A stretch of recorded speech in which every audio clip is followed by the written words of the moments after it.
Assalamualaikum kepada yang saya hormati, Mas Nadiem Makarim, Menteri Pendidikan Republik Indonesia, Ibu Nahdiana, Kepala Dinas Pendidikan Provinsi DKI Jakarta.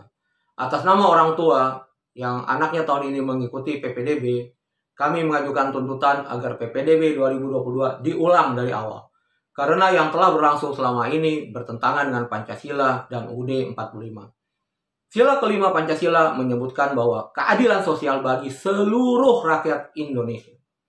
Kemudian pasal 31 UUD 45 menyebutkan setiap warga negara berhak untuk mendapatkan pendidikan. Tetapi bagaimana yang terjadi? Setelah 77 tahun merdeka, jangankan jauh-jauh di perbatasan. Di sini, di Jakarta, pusat pemerintahan, ibu kota negara, dari 100% lulusan SD, hanya 47% yang dapat diterima di SMP negeri. Dari 100% lulusan SMP, hanya 33% yang dapat diterima di SMA dan SMK negeri. Kapasitasnya bisa kita lihat, tidak seimbang. Kemudian bagaimana dengan penyebarannya? Kita bisa lihat di Jakarta, 86 kelurahan tidak memiliki SMP negeri. 168 kelurahan tidak memiliki SMA negeri. Bagaimana kita memeratakan jika penyebarannya seperti ini? Ada daerah-daerah yang disebut blank spot segala macam. Di daerah-daerah seluruh Indonesia berlakulah sistem yang namanya zonasi. Gimana tuh Mas Nadiem? Kenapa yang rumahnya lebih dekat? Ada di daerah yang diukur dengan aplikasi, ada yang diukur dari rumah RT-nya. Ada yang mendapatkan hak lebih tinggi daripada yang lain. Yang rumahnya dekat didahulukan. Padahal prestasinya belum dites, belum diuji. Hanya karena secara aplikasi rumahnya lebih dekat. Di Jakarta lebih aneh lagi. Gimana Ibu Nahdiana membuat kebijakan seperti ini? Jakarta dibagi menjadi 3 zona prioritas. Zona prioritas 1 adalah RT-nya sekolah dan RT-RT yang berbatasan dengan sekolah. Zona prioritas 2 adalah RT-RT yang dianggap di sekitar sekolah berdasarkan pemetaan yang sama sekali tidak jelas buat kami. Kemudian sisanya adalah kelurahan yang dekat dengan sekolah dijadikan di dalam zona 3. Bagaimana penyebarannya dengan pemerataan jumlah sekolah SMP dan SMA dan sebaran yang tidak merata? Kenyataannya adalah yang telah terjadi di PPDB 2022, zona 1 menjadi warga negara utama. Mereka berhak masuk sekolah negeri tanpa harus memperhatikan kualitas akademik, tanpa harus memperhatikan kelakuan dan segala macam. Mereka didahulukan. Kemudian zona kedua, di beberapa tempat di Jakarta diterima 100% juga sama seperti zona 1. Tapi di banyak tempat juga, zona kedua tidak semua kebagian. Hanya yang umurnya lebih tua mendapatkan kesempatan lebih dulu. Zona 3 ini mungkin dianggap warga negara kelas 3 atau mungkin kita dianggap anak tirinya Jakarta. Sehingga di zona 3, di beberapa tempat yang saya lihat, tidak semuanya mendapatkan kesempatan masuk SMA negeri. Termasuk di daerah saya. Anak saya memiliki 6 pilihan SMA yang semuanya berada di zona 3 dan anak zona 3 di situ tidak ada yang masuk. Habis oleh zona 1 dan zona 2. Meskipun kita belajar sekuat tenaga, meskipun kita menjaga akhlak, menjaga kelakuan segala macam, tapi kesempatan itu tidak ada. Bagaimana itu bisa dibuat pemerataan? Apa hebatnya anak-anak zona 1 sehingga mereka didahulukan? Apakah mereka yang membangun sekolah? Apakah kakek moyangnya yang mewakafkan tanah untuk jadi sekolah? Apakah orang tua mereka yang setiap bulan membayar operasional sekolah, listrik, telepon, air, dan segala macam? Apakah kami yang di zona 3 tidak membayar pajak? Tidak membayar PBB? Tidak membayar IMB? Tidak membayar retribusi daerah dan segala macam? Apakah orang tua di zona 3 tidak membayar pajak penghasilan? Sehingga kami dianaktirikan dalam PPDB? Apapun yang kami lakukan tidak bisa membalap zona kedua. Zona kedua pun tidak bisa membalap zona 1. Ini ibaratnya seperti lomba lari misalnya. Kita berlomba lari tapi startnya tidak sama dan sudah ditentukan. Kamu tidak boleh membalap pelari yang ada di depan kamu. Lomba apa itu macamnya? Kenapa kita tidak boleh membalap dengan pelajaran, dengan prestasi, dengan segala macam? Tetapi sudah ditentukan. Ibarat main bola sudah ditentukan. Yang menang pasti ini. Yang ini pasti kalah.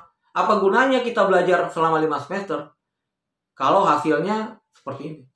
Kemudian, kenapa kualitas dalam PPDB ini sangat-sangat dilupakan atau disingkirkan? Kenapa jalur yang disebut prestasi akademik kapasitasnya hanya 18%? Paling kecil dibandingkan jalur zonasi yang 50%. Jalur afirmasi yang 25%. Apakah kualitas pendidikan akademik di Jakarta bukan merupakan suatu hal yang penting?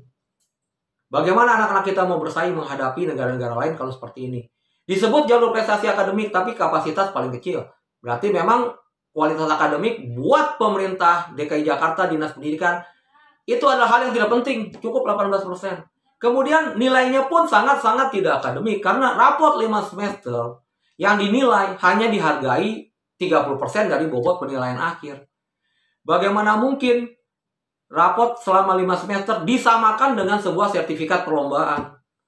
Belajar 5 semester dengan nilai 100 semua bisa sama dengan sebuah sertifikat perlombaan. Kemudian capek-capek ngejar raport pun ada aturan lagi yang namanya diskon persentil. Hanya 18%, hanya 15% anak-anak di setiap sekolah yang nilainya tidak didiskon. 85% sisanya didiskon minimum 10%. Ibu Nadiana kan tahu, kualitas sekolah di Jakarta tidak sama. Ada sekolah yang SMP di tertentu di Jakarta yang merupakan impian anak-anak SD sehingga anak-anak pinter pada masuk ke sana. Kemudian mereka sudah belajar dengan baik, nilainya tinggi-tinggi semua. Ibu buat peraturan, hanya 15% dari kamu yang nilainya kita akui full. Sisanya potong 10%, potong 20%. Hilanglah kesempatan mereka untuk mendapatkan SMA negeri. Karena apa? Sudah didiskon nilainya. Kemudian mereka mau coba masuk jalur zonasi. Kebanyakan anak-anak yang memiliki prestasi belajar yang baik, umurnya muda atau minimum standar lah. Tapi mereka akan tersingkir, kecuali rumahnya di zona 1. Kebanyakan mereka, zona 1 memang jumlahnya sedikit. Kebanyakan mereka di zona 3, otomatis anak-anak yang sudah belajar capek-capek, sudah nilainya didiskon, nggak bisa masuk jalur zonasi, terpaksa masuk sekolah swasta. Apakah mereka bisa masuk jalur afirmasi? Jalur afirmasi pun berlaku juga aturan zonasi. Dan tidak semua juga anak-anak yang memiliki prestasi yang tinggi semuanya memiliki kartu-kartu sakti untuk masuk jalur afirmasi. Banyak yang tidak punya. Terus mereka masuk kemana? Apakah mereka tidak boleh masuk SMA negeri, masuk SMP negeri? Apakah mereka tidak boleh belajar dengan baik sehingga semua nilainya disamakan? Karena itu kami menuntut agar PPDB 2022 diulang dari awal. Dengan tidak memperhatikan kedekatan atau jarak antara rumah dengan sekolah. Kemudian, tidak memperhatikan usia. Kalau yang tua boleh masuk duluan, kenapa yang muda tidak? Kalau yang rumahnya dekat, satu RT, diberikan prioritas yang sama, kenapa yang zona ketiga tidak bisa? Kan sama-sama warga Jakarta.